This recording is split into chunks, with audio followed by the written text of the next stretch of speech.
Howdy, everybody, and welcome back to the farm. Today we are not going to continue our journey into the Bronze Age collapse. We're going to have to catch up on some alien stuff. So, welcome to Meet the Aliens, Volume 11. We've got some stuff to catch up on and mention. I am pretty careful to avoid talking about the same subjects in the same way over and over again. So, hopefully, we're going to have some new, weird information. And to give you an idea, today we're going to talk about Dr. Phil and these things called tridactyl mummies. Tridactyl. That comes from a Greek word. So, of course, I'm interested already. They might be actual mummified aliens, more or less. We'll also talk about a story that came out maybe 10 years ago from a retiree from the Israeli equivalent of NASA. And he had some weird things to say that seem to match with some of the things that are coming out now. Then we'll look at what might be behind all of these grainy, black and white images and videos. Silver orbs moving around really quickly. We got a couple of discs. And in the last batch of photos and documents, we have some of the strangely shaped craft that people are calling jellyfish UFOs. We'll talk about what this means in the near future. What else can we expect to have released? And we'll have to talk again about predictions for next year. Supposedly, the magic year 2027, when something very significant related to non-human intelligence, also known as NHI for short, our friends from out of town, to quote Lou Elizondo, I would say that they're our frenemies from underground, rather than friends from out of town. We'll have to talk about, of course, some of the stranger ideas, some of the wilder allegations as to what's going on here. And that involves reptilians and maybe demons and this weird substance. Or maybe we shouldn't call it a substance. It doesn't seem to be material. But it's this stuff called loosh. Loosh. And it's the thing that humans produce through our conscious experiences. And it's being used for something. Then we'll wind everything up with some discussions of one of my favorite topics, civilizational resets. And what is a reset? Have they happened before? Spoiler alert, we'll talk about exactly when I think the previous resets happened, and why. And then we'll actually poke our nose back into the Bronze Age collapse a little bit, because I think there's a pattern here. And we do have representatives in Congress now that are recommending that people read the Book of Enoch, which talks about events that are contemporary with Genesis. So we're talking about events that happened in the few thousand years after about 10,000 BC, which is the time of the Younger Dryas event, Dryas. And that was a major reset that was likely caused by a comet strike. So in the last episode, when I discussed NHI, I talked about how Dr. Neil deGrasse Tyson is now changing his tune on the subject of UFOs, which most of the people on the scene now are calling UAP, unidentified aerial phenomena, or unidentified anomalous phenomena, to cover observations of what might be plasmoids, which are not made of metal, or USOs, unidentified submerged objects, that follow our nuclear submarines around in the ocean. And those things are easy to spot because they can travel hundreds of miles an hour under the ocean without creating major disturbances in the water. And that's, of course, because they're using some form of electrogravitic propulsion, which sort of seals the vehicle inside of an envelope of space-time that's separate from the outside, and so there are no effects, for example, of water molecules crashing into the front of the vessel and creating shock waves and whatnot. So Dr. Tyson is starting to say that he thinks there is something going on here related to non-human intelligence, and that these vehicles are real and need to be studied. And now we have another media giant who's stepping into the spotlight of the NHI phenomenon, and that's none other than Dr. Phil McGraw. Dr. Phil, the straight-talking, tall Texan who has been famous for being America's psychologist. And now he is making media appearances, even on Australian TV. And of course, a lot of posts on social media regarding his extreme concern with the cover-up, with the secrecy. So just like you might imagine, while Dr. Tyson is mostly worried about the scientific implications of the phenomenon, the program, our interaction with NHI, Dr. Phil, in classical psychologist fashion, is mostly interested in how the revelation of this extremely weird information is going to affect the social fabric, the political order, and the psychological health of individual people. And he's fairly concerned, and it's clear that Dr. Phil has been approached and coached as to what kind of information to get out to the public. And I do think that Dr. Phil has been shown material that will be released in the near future in order to get him fired up and convinced so he can use his inimitable skills to communicate these complex and frightening ideas to the public. And Dr. Phil is already saying that there is a historic and infuriating and illegal cover-up that's been going on for 80 years now. We already have documents that have been released that prove that NASA has been censoring observations related to NHI since the 1960s.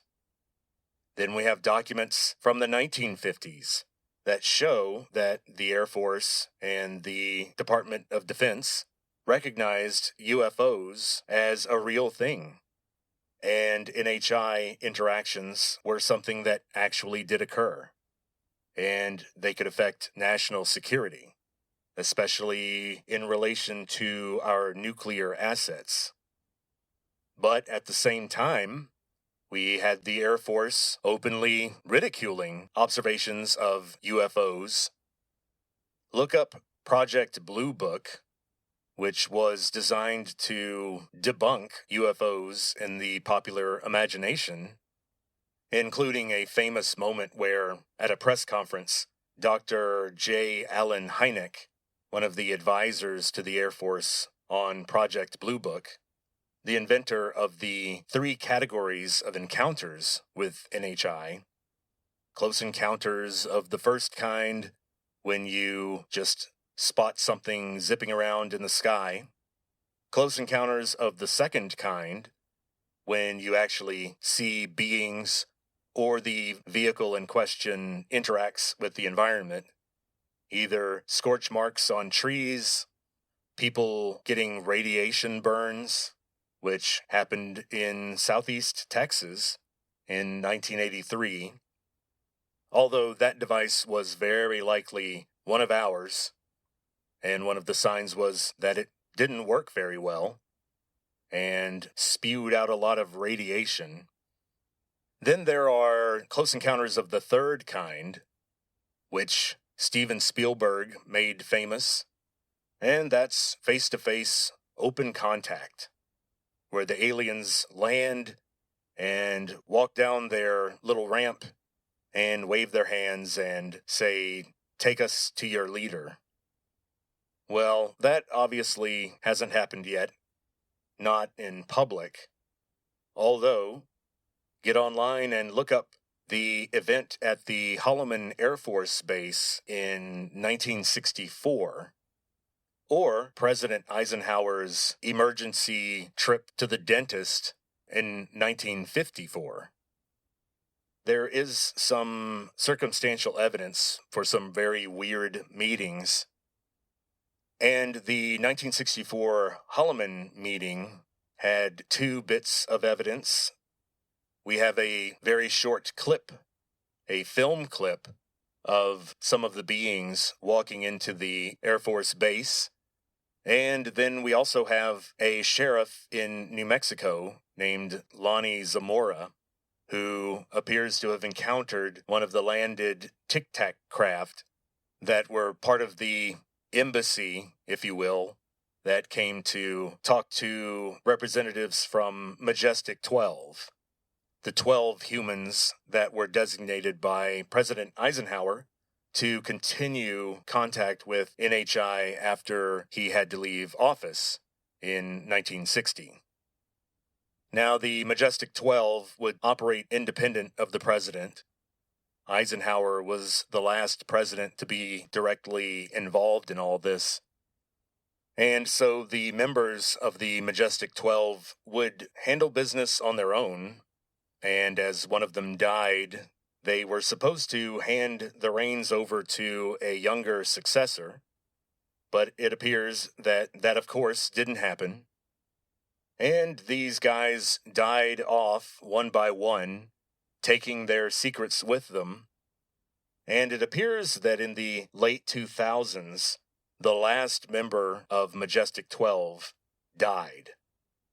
And that's why there's so much infighting and confusion and incoherent messaging coming from the intelligence community and the War Department and the Air Force and NASA and the entire deep state apparatus.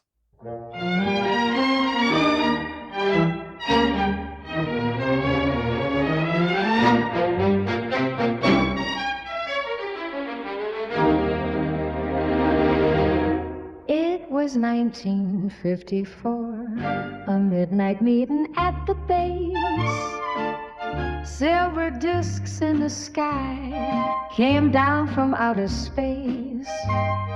The Air Force said the lights were just a flare, but ranchers saw the saucers in the air. The CIA keeps files stacked up in the dark. Each witness forced to silence leaves no mark. The tech was magic from where they couldn't say. The men in black just smiled and drove away. Stories of abductions in the night, through corridors of blinding light. Elites decide what we can know. The rest have nowhere to go. Don't trust the deep state, honey. They like to play pretend. They'll smile for the camera, but they're not your friend. Oh, darling, don't trust the deep state. The files were burned, the tapes erased. All the truth was scrapped or misplaced. Every trail went cold or disappeared. truth was buried year by year. Stories of abductions in the night, through corridors of blinding light. The leads decide what we can know, the rest have nowhere left to go. Don't trust the deep state, honey, they like to play pretend. They'll smile for the camera, but they're not your friend. Oh, darling, don't trust the deep state.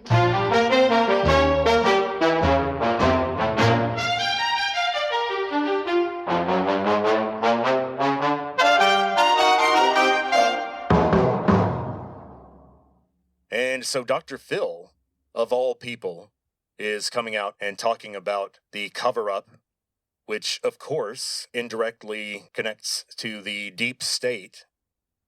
So that's kind of surprising. But it makes sense.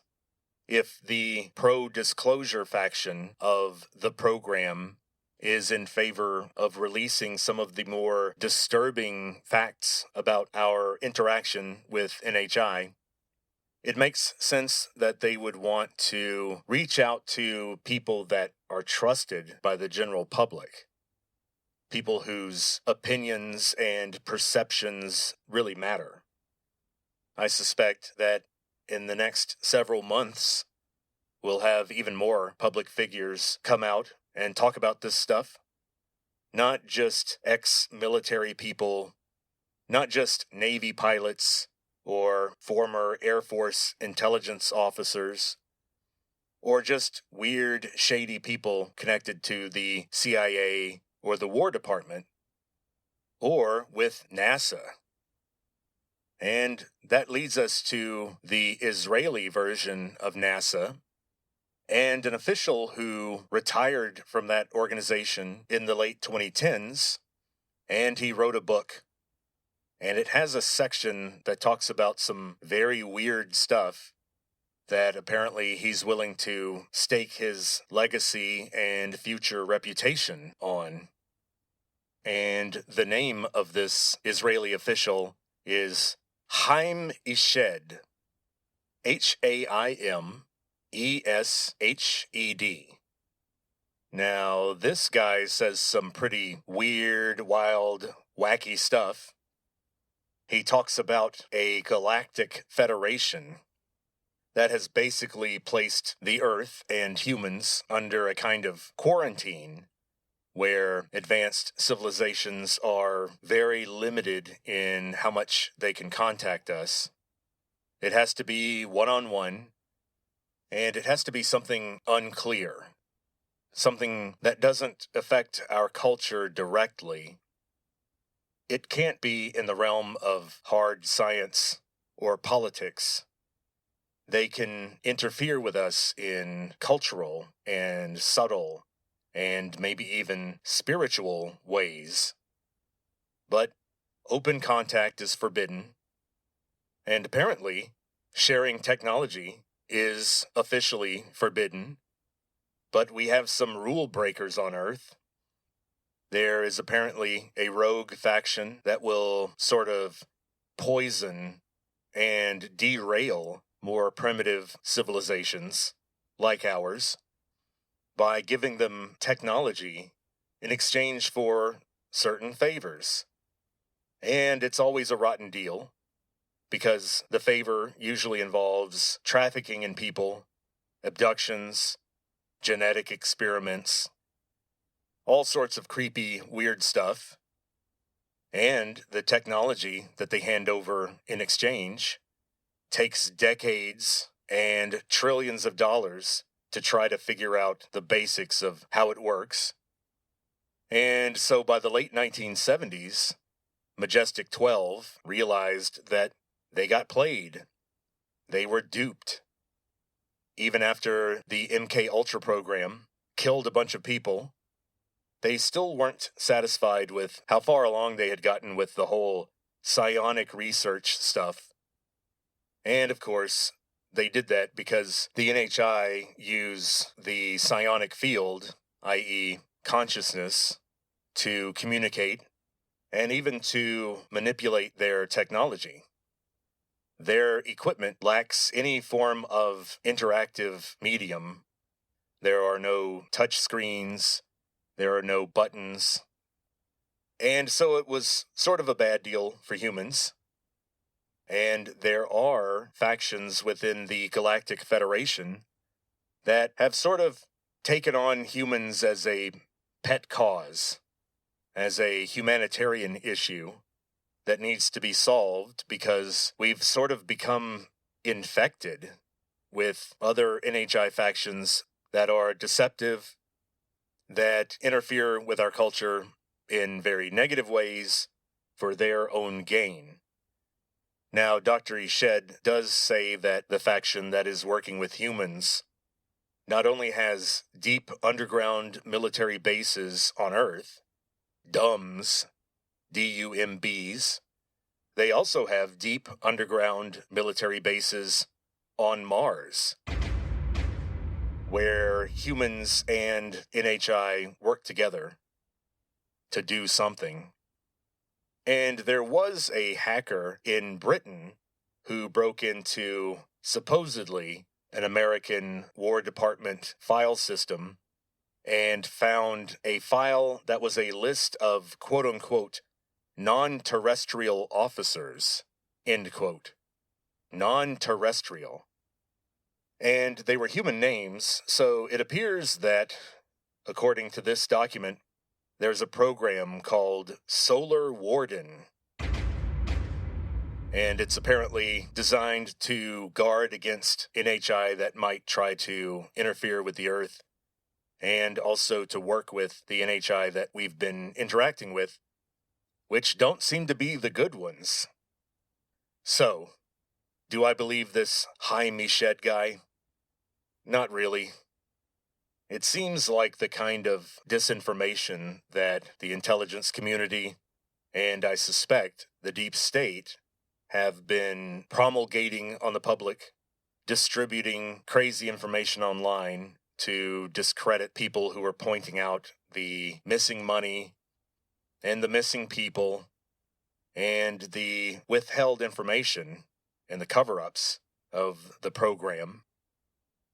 Now, before we move on to predictions for 2027 and the whole reptilian demon Bible stuff, let's go ahead and talk about another subject that is very scientifically rigorous, and it's a subject that's the result of multiple peer-reviewed papers by astronomers who were studying photographic plates from the era before human satellites, before Sputnik, and they found undeniable proof that there were objects in the sky that produced or reflected light that moved and were definitely not debris or stars or planets. And here's the weird thing. They noticed a correlation between how many of these things were present in the sky and the specific dates and times of nuclear tests that the United States conducted during that time. If you remember, this was, of course, the start of the Cold War, so even before the Russians launched Sputnik, there was the huge concern over the Soviets testing their first hydrogen bomb, their first thermonuclear test. And this shock and paranoia was covered vividly in Christopher Nolan's movie Oppenheimer. Now let's go ahead and get past the subject of these tridactyl mummies. Tridactyl, that is Greek for three-fingered, having three fingers. So, we know we're off to a weird start. So these things are not mummified grays. They don't have big black eyes. They're not 4 feet tall. They're not in silver jumpsuits. No, these guys are about average height for people at the time in that region. They're about 5'4" to 5'6", and it looks like the primary specimens are female, but there are some male ones. They've been given names like Maria or Montserrat, and they were found, supposedly, in Peru in the late 2010s. So a strangely recent discovery. I would think if we had mummified non-humans, someone would have come forward with them by now. They would have already been studied, right? Well, maybe not. Maybe there's something weird going on. But these things were found in Peru, and they appear to be about 1,700 years old. And they also originate from the Nazca region. People in the ufology community will recognize the Nazca region as being the location of the Nazca lines. And these are essentially large landscaping designs, hundreds of yards across, that depict animals and other designs, but they can only be seen from the air. You have to get about 10,000 feet up to be able to see what these designs are. Now, it would certainly be possible for Native Americans a long time ago to just come up with the design and work very hard to measure out where the rocks and the pits need to go in order to create the design that can be seen from the air, even though you can't see it from the ground. It's possible. And I've never thought that the Nazca lines were any sort of slam dunk for ancient humans in the New World having some peculiar relationship with NHI. Although there are hints of that here and there. These mummies wouldn't implicate the Inca, for example. The Inca Empire rose and fell long after the supposed date of these mummies. For example, one of them has been dated to about 200 AD, and the Inca Empire peaked about 100 years before the Spanish conquest. So it was a bit of a late comer. And so what are these mummies? Well, various institutions and experts have analyzed them, and they find that they are made of organic material, mummified organic material, basically tissue that has been freeze-dried after a long period of being stored in a very controlled environment, apparently. And what is this tissue made of? Well, primarily human. They do look more or less human, other than the 3 fingers and the 3 toes, and also a very elongated skull. And CT scans show that these things have innards, they have insides. But some institutions and some experts are stating that they are essentially chicken nuggets. They are pieces of animals and humans that have been kinda glued together, and that's weird. I think the idea that someone a long time ago took a bunch of mummies and glued together internal organs and bones and connective tissue from animals, and then mutilated the human body to look convincingly like it has 3 fingers and 3 toes, and then somehow reshaping the skull? Or I guess they would make sure to start off with a human who had their skulls artificially elongated as children, which did happen in some parts of the world. So this would explain why DNA analysis shows that they have human DNA with some intermixture of animal DNA. Well, anyone who's been keeping up with all this alien stuff will know that in the 2000s, apparently, deep state microbiologists studying the biological remains that were still held in the basements and freezers of government labs, in particular in Maryland.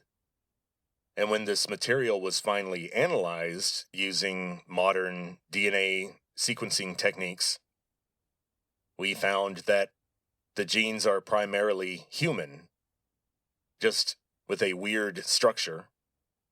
Turns out the chromosomes are perfect circles, and there are some bovine genes mixed in there, meaning genes taken from cattle. Now, I'm not getting this from the results of the analysis of the tridactyl mummies. This is coming from a leak from a supposed microbiologist who did study biological remains retrieved from UFO crashes. And they're saying that the Greys are kind of made out of a hodgepodge of human and other Earth genes. And so if the tridactyls were real, I would expect the same thing. I would expect them to have human DNA. So the overall consensus might be true, but then is also pointing to the fact that these things really are something strange. In other words, there is apparently no alien DNA out there to find. All of the DNA seems to connect to us or to Earth, with just some manipulation in certain parts. Once again, look up the HARs, HARs, Human Accelerated Regions. I'm going to keep talking about those because they're weird. They are very interesting. There's one long sequence of DNA that has been conserved, as they say, over hundreds of millions of years.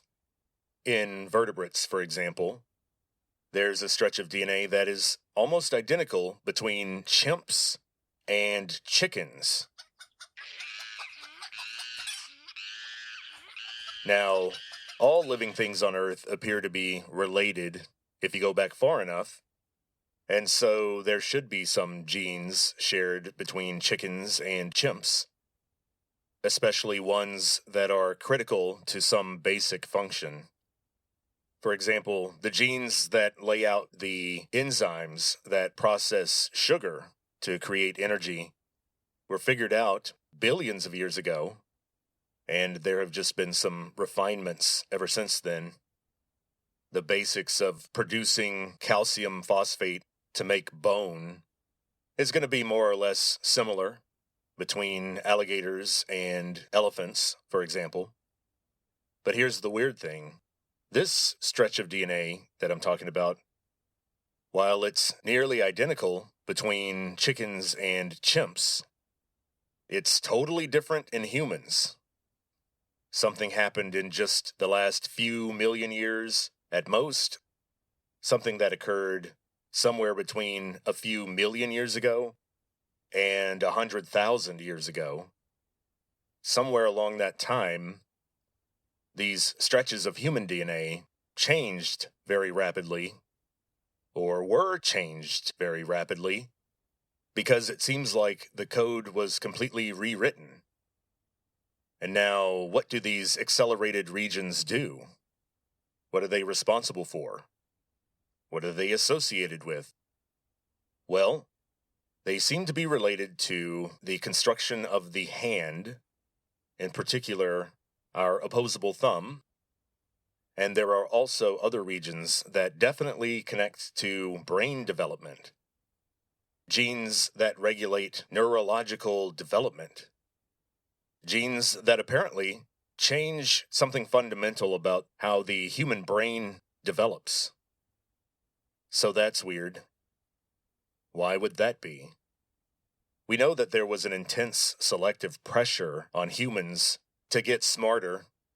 In other words, to be able to use language, understand other people's motivations, figure out how to thatch a roof, or better ways to catch fish. It's easy to imagine that humans would evolve rapidly in that area, naturally, but this was too fast. This change is something that geneticists are having trouble explaining how that could happen so quickly. But that's basically all there is to this tridactyl mummy situation. It just kind of leads us back to where we were to begin with. Are these mummies some kind of sick taxidermy joke? Let's see how many different animals we can glue together to trick people.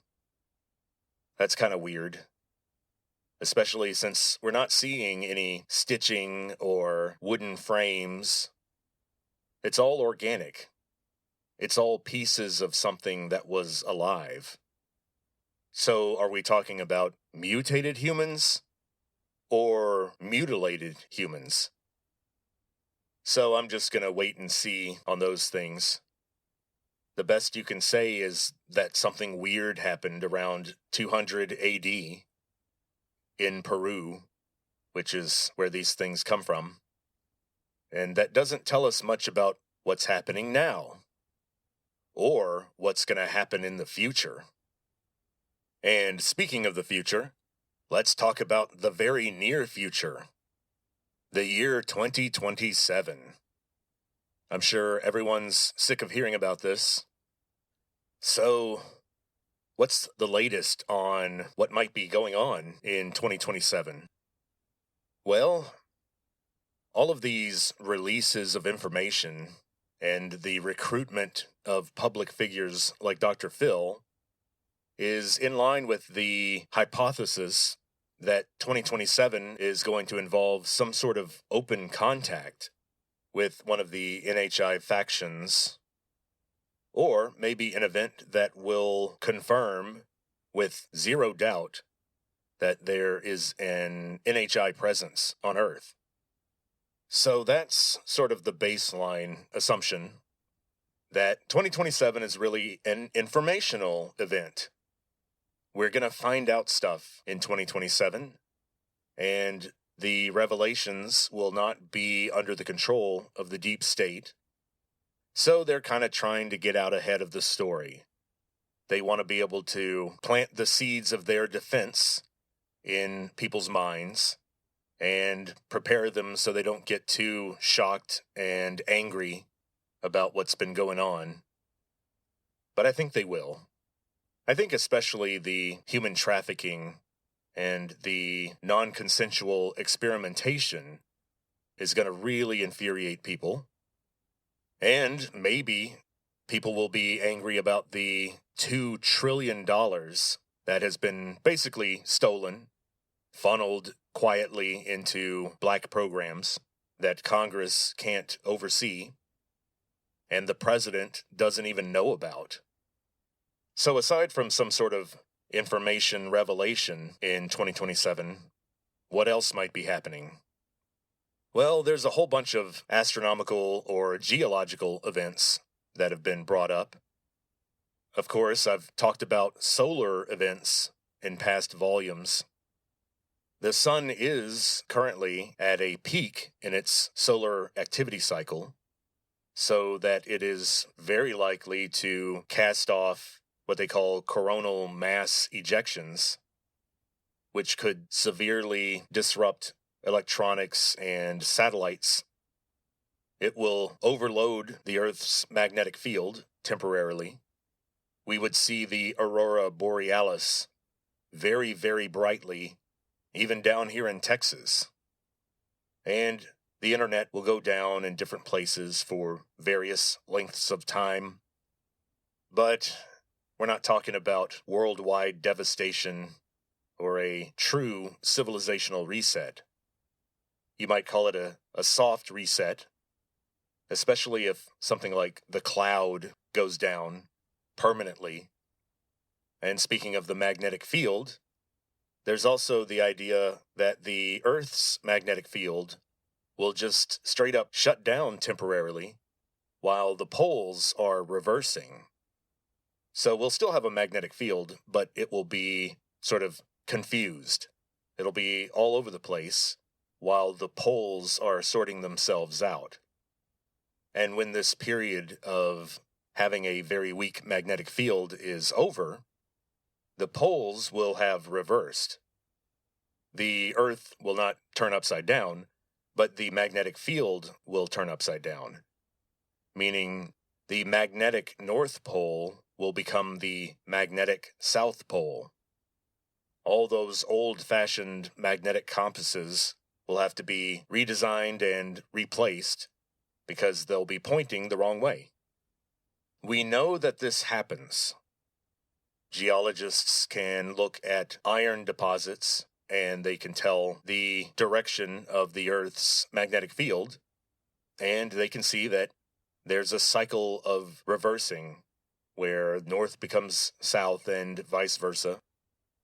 And so, what does that mean for us, aside from having to reconfigure some navigation equipment? Well, during that time when the magnetic field is sort of confused, we are exposed to a huge amount of radiation. And what would happen if a coronal mass ejection happened at the same time that the magnetic field was very weak?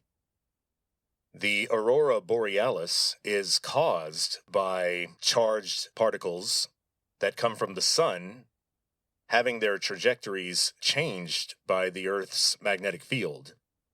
So, the aurora borealis exists because of the magnetic poles.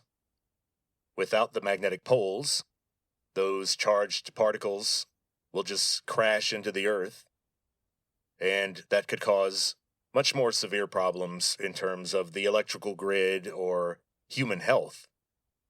Now, I gotta say, that's really unlikely. It's one of those things where, technically, for example, the star Betelgeuse could go supernova at any moment, because it's right in that phase when it happens. But this phase can last about 100,000 years. So, sure, it could happen tomorrow, but it could also happen 1,000 years from now. The same thing is true of this pole reversal stuff, because, sure, it could happen tomorrow, but it could also happen 1,000 years from now. So I'm not planning for a disaster related to solar ejections or a weak magnetic field. My bet is, unfortunately, economic devastation and expanded military conflict. That's on my bingo card for 2027. But let's go ahead and go to the big one, the big theory, the most dramatic one, and that is just a straight-up alien invasion. Just like Independence Day, they just show up, and they start making demands. And we'll find out that the whole point of all this release of information and the government admitting what has occurred in the past is to basically justify why the government is going to knuckle under and do exactly what the NHI say. This could involve restrictions on travel. This could involve a phase-out of fossil fuels. This could be a forced disarmament, where every country on Earth has to give up their more extreme weapons, definitely their nuclear weapons, and there won't be anything anyone can do about it. So to try to tamp down the public fear and outrage of sort of being demoted in the animal kingdom to the semi-domesticated pets of some other organism, in order to prevent the panic and the violence that might ensue, the government is slowly trickling out the facts so that people will know what they're dealing with when the big ships show up in 2027. Now, at this point, I have to mention this thing called Project Bluebeam. Project Bluebeam is an old rumor that goes back to the 1960s. That the intelligence community keeps this ace card in their back pocket, and they are waiting for the technology to exist so that they can play this card. What is it? Well, it's a fake alien invasion. With human-made anti-gravitic technology and with human-projected hologram technology, some human faction next year might actually try to simulate or fake an alien invasion. And so those demands about energy usage, about where people can live, or any other laws that need to be changed, those demands would actually be coming from the deep state and its allies in the international community. So we have a strange situation here where if we were to wake up someday next year and find that the Earth appears to be invaded by aliens, a lot of people, including me, in the UFO community, will still think that it's fake, that it is an illusion perpetrated by humans who are trying to gain more power over their fellow humans. And so that's what I would think. I'd have to see a lot of evidence of NHI involvement before I surrender to our new overlords. All right. Enough of all this safe, analytical, non-crazy talk. Let's just jump right off into the deep end, where ufology goes insane. But I gotta say, it's strange that people who have seen the evidence, people who appear to be more in the know than the average human in terms of NHI activity, it's strange that those people seem to be the ones that talk the most about the stuff that's in the deep end, about the craziest stuff. For example, let's look at a member of Congress named Eric Burleson. He is a House representative who's been sitting in on some of these closed-door meetings and has seen some of the documents that the public hasn't seen yet. And they seem to be concerned not just about secret technology getting out of control or being sold to the Chinese. And their biggest concern is not making sure to prosecute the people who have colluded with NHI or subverted the Constitution, or people who funneled away or pocketed lots of money.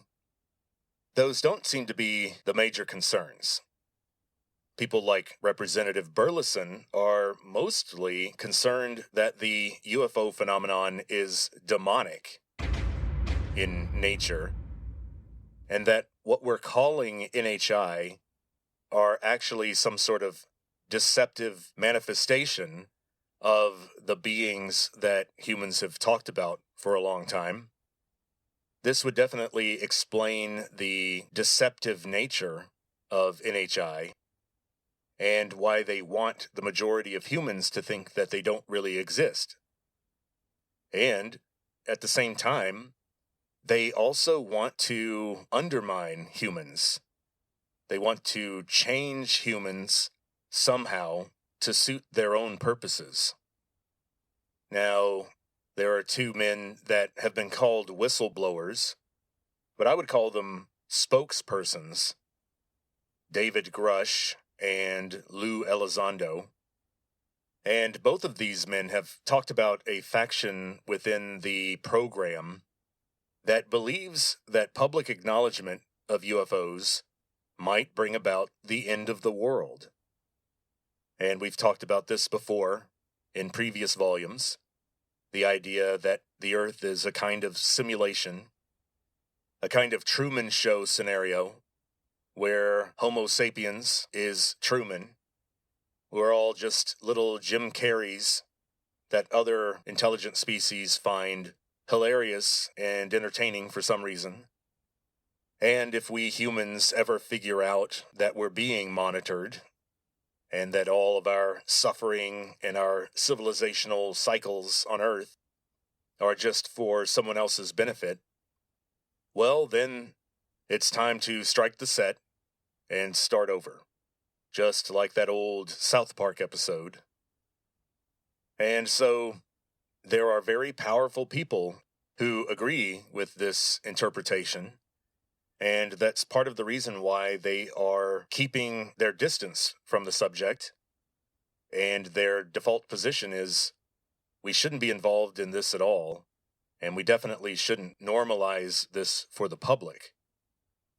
And there are some people who see the war with Iran and conflicts elsewhere in the world, particularly with Russia, escalating into something that resembles a scenario from the Revelation to John, and their predictions about 2027 are very wild. They involve battles in the Middle East that destroy entire armies and usher in the second coming. I think that might be a little dramatic. But not as dramatic as the reptilian subject.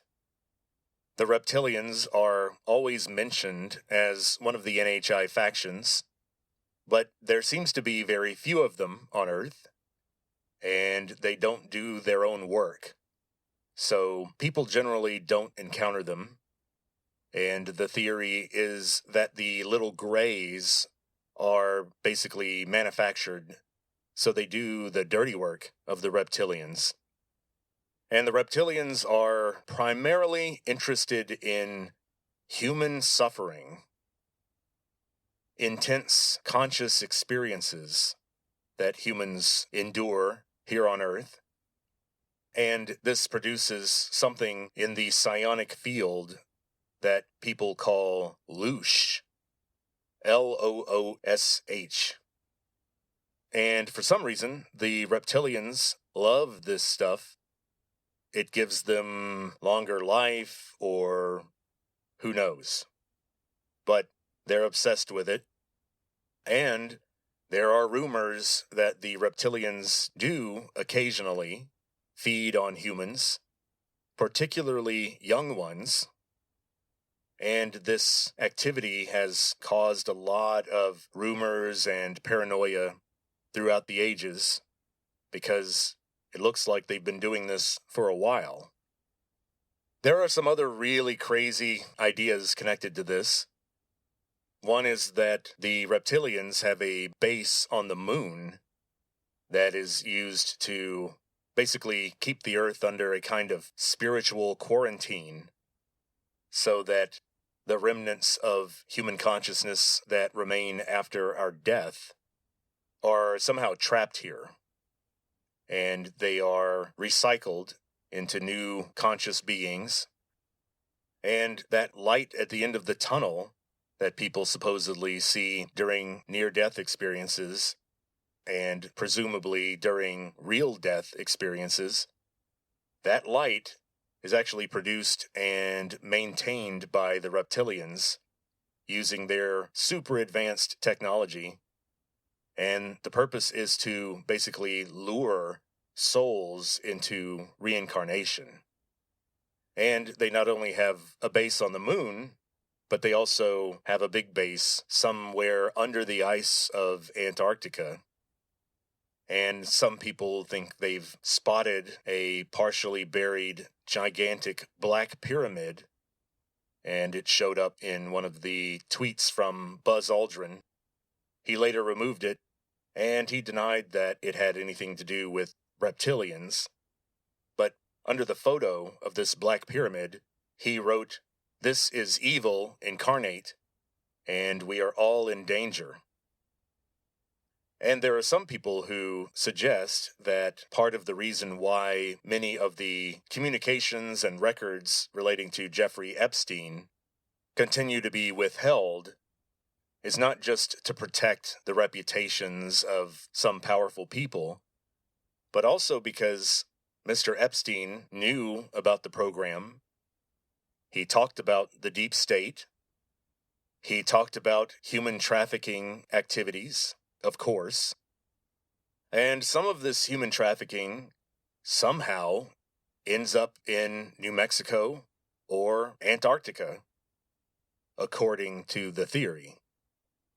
So, who knows? I suspect that the worst records, the most damning, smoking gun stuff, was probably destroyed a long time ago. Now, if we're going to connect all of this to human history, it might behoove us to consider a concept called progressive revelation. This is an old idea in the Judeo-Christian tradition, which is basically the idea that God is too extreme and complicated for humans to comprehend and deal with emotionally or philosophically all at once. The information about God has to come in pieces. The relationship between God and humans has to be a step-by-step one. And so what were the major steps? And are these steps related to perhaps phases in the relationship between humans and NHI? Well, let's look at Adam. What does Adam represent? I think that if we're going to look at the biblical tradition through an NHI lens, then we can say that Adam represents a period before free will, before the kind of consciousness that humans have now. The most interesting thing here, besides the idea of choice, is also the idea of Eve and this strange hostility toward sexual reproduction.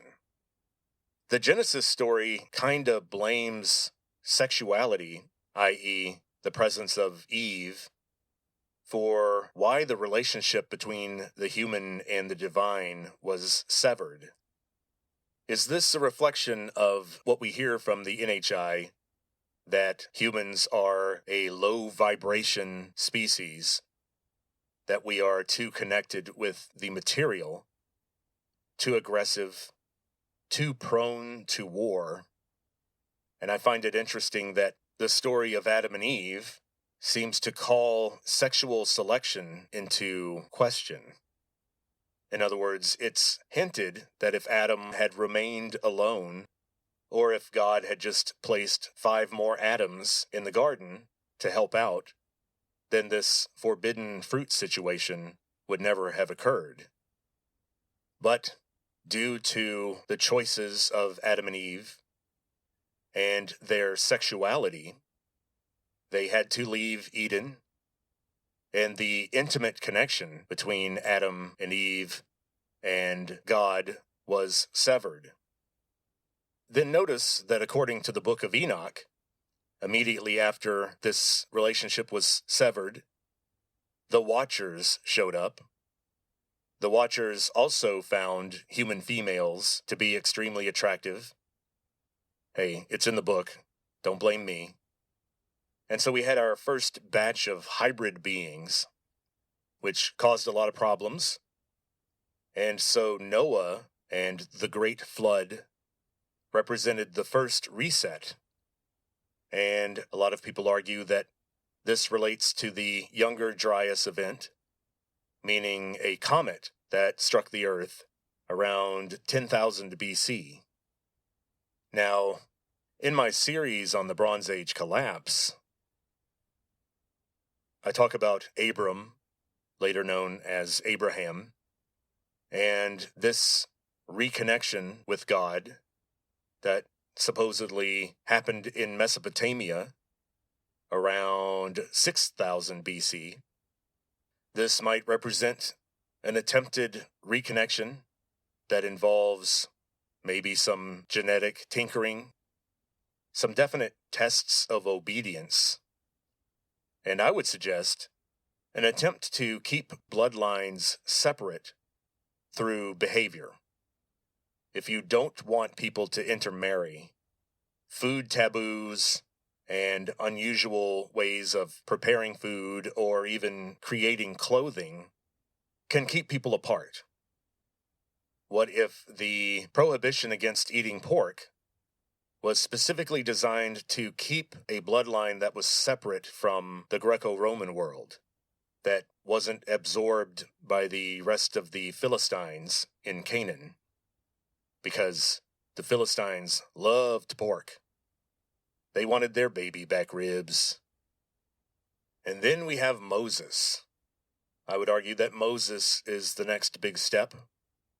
And I think the encounters of Moses represent the first real reconnection, because this is where God reveals his name to Moses and gives an additional set of laws.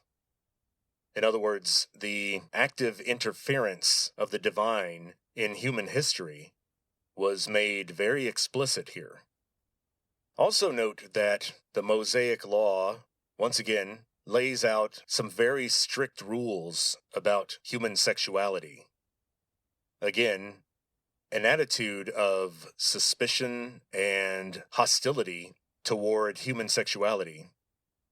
If we're talking about advanced non-human societies that reproduce primarily asexually, or they just 3D print themselves as needed, well then, they're going to look at sex as a very crude, low vibration, unreliable process. In later volumes, we'll talk about Jesus and how Jesus might represent a second revelation with more ideas, especially revealing a coming destruction. If you read the Gospels, Jesus talks a lot about a future reset, a coming dramatic change in human affairs and the fate of the world. And we also see with Jesus some attempts to reduce human violence in the meantime. Jesus represents the idea that humans were created, but then there were problems with humans, and divine or advanced non-human forces had to intervene because we were just disappointing in some way. Now with Jesus also, Satan becomes an explicit character, and what do you know? His primary methods for influencing human destruction is through lust and greed. Sexual lust, greed for resources or wealth, the lust for power. These are shown to be some of humans' major faults. In future volumes, we'll talk a lot more about Jesus and also the second coming. What does that mean? Well, if you want to know what the Bible says about that, check out my series called Revelations of the Apocalypse, where we talk endlessly about the book of Revelation. Well, that's it for this episode. I think it would be good to go ahead and sum up what I think is actually real, or at least worth additional investigation. I wouldn't be planning a trip to Antarctica to storm the Black Pyramid and demand answers from the reptilians. I'm not going to recommend that. Probably not worth the money. So what do I think? I do think that the HARs, human accelerated regions, are an important area of research, and they do indicate something very strange about human evolution. I do think that our history is full of very strange events and encounters that reflect something trying to interact with humans and influence our development, and sometimes scrap our civilizations and force us to start over. That appears to really happen. I think there's very good evidence that there are these little gray things about 4 feet tall, with big black eyes, that do some real shady things, including abductions, and apparently we still have pieces of them in locations hidden around the United States. I also think that there's very good evidence that there is a deep state, and for decades now, they've been working very hard with stolen money to duplicate NHI technology, and at the same time, hiding the existence of NHI from the public. These are all very solid ideas, and we're going to hear more and more about them in the coming months. I do not expect to hear anything about a reptilian agenda. I don't expect to hear anything about reincarnation. But I do think there's a chance that at some point soon there will be documents released that talk about the crash retrieval program and also the analysis of biological material that's been recovered from these quote-unquote crashes. I say quote-unquote because there are sources that suggest that sometimes the craft are just left for humans to retrieve, like some sort of gift, maybe as part of some deal or exchange. And then other times, the vehicles are brought down by some sort of unusual type of radar. Because remember, these little silver discs and spheres are not actually built for war. They're actually pretty flimsy, and they're 3D printed to do one specific job at a time. And it's obvious that the little gray occupants of these vehicles are considered entirely expendable. There's never been a rescue operation because these grays are just the drones or a version of humans that have been reduced to a kind of slave caste with only vestiges of the free will that we used to have. And of course, a lot of people say that the Greys are humans from tens of thousands of years in the future. We've touched on that, and I guess we'll have to talk about it some more in future volumes of Meet the Aliens. We'll do another volume of Meet the Aliens as soon as something else pops up in the media regarding our friends from out of town or our frenemies from underground. It's weird stuff. It's also weird to consider that there might be a day next year when the big reveal happens and there's some sort of open contact with NHI. And for a brief moment, everybody is thinking, wow, that's amazing. And then they go back to their lives. They still have to buy food and pay rent. Or if you're elderly, pay a mortgage. Otherwise, it's just rent. In other words, I think there's a good chance that next year, nothing material will change related to NHI. And we might be completely bogged down with material concerns related to AI, the other kind of intelligence that is going to cause problems, which I've been talking about in my series on the singularity. We're going to go to another topic next week. I'll give everybody a break from the aliens. We will probably go back to the Bronze Age. Sorry, guys. We got to wrap things up before I go to see the Odyssey, which is probably not going to happen until the first week of August, or even later.